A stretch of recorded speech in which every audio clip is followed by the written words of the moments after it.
Hai,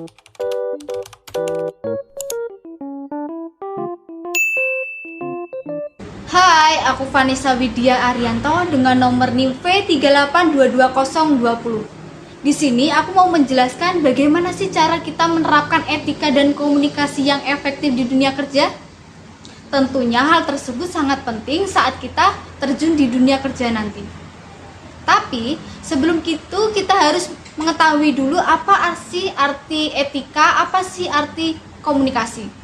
Etika adalah aturan yang mengatur segala perilaku manusia, baik yang harus ditinggalkan maupun yang harus dilakukan, yang diakui secara bersama dalam suatu kelompok, budaya, masyarakat, dan profesi, bahkan agama. Komunikasi adalah suatu penyampaian pesan yang bertujuan agar pesan yang dimaksud dapat dipahami antara komunikator dengan komunikan.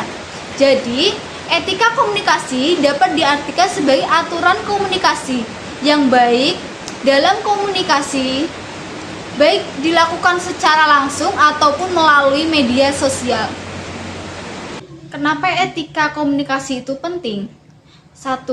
Agar kita dapat berkomunikasi dengan baik, berbicara dengan sopan, menghargai orang lain berbicara.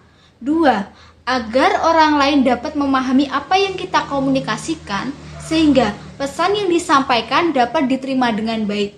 3. Perilaku saat berkomunikasi sangatlah dinilai dengan orang lain. Itu sebabnya etika komunikasi itu penting. Yang keempat, dengan kita berkomunikasi dan berperilaku dengan baik dan sopan, maka orang lain juga akan menghargai kita dan lingkungan juga akan menerima kita. Cara menerapkan etika dan komunikasi efektif di dunia kerja.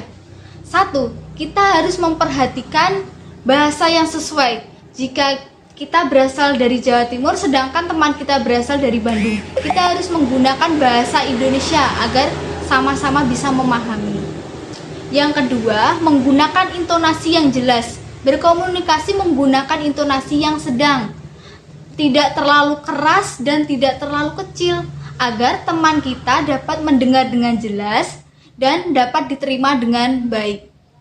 Yang ketiga, menghormati. Kita harus menghormati dan menghargai orang lain saat berbicara, memperhatikan matanya, dan tidak menghentikan saat dia berbicara, tidak mengalihkan perhatiannya. Yang keempat, kita harus menghargai perbedaan agama, ras, bahkan bahasa.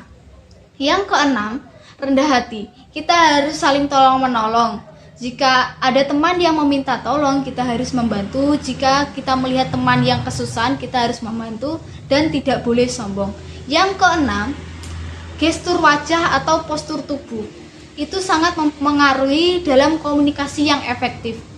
Kita harus menggunakan bahasa yang tubuh yang sesuai.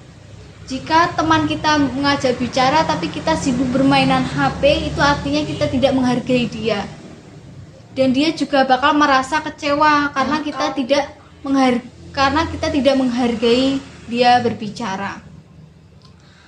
Saat dia mengajak berbicara, kita tangannya seperti ini, tertutup, itu artinya kita tidak terbuka dengan sang pembicara.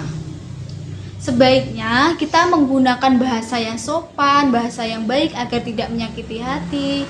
Dan kita harus memperhatikan pesan nonverbal yang lawan bicara kita sampaikan. Dan kita harus menggunakan juga bahasa nonverbal yang sopan dan baik. Kita harus menatap sang pembicara, kita tidak boleh memotong pembicaraan dia, kita harus menghargai pendapat dia. Jadi kita udah mempelajari 3, yaitu kita udah tahu apa arti etika, apa arti komunikasi, dan kita udah tahu kenapa etika itu penting, etika komunikasi itu penting. Yang ketiga, kita udah mempelajari bagaimana cara menerapkan etika dan komunikasi efektif di dunia kerja.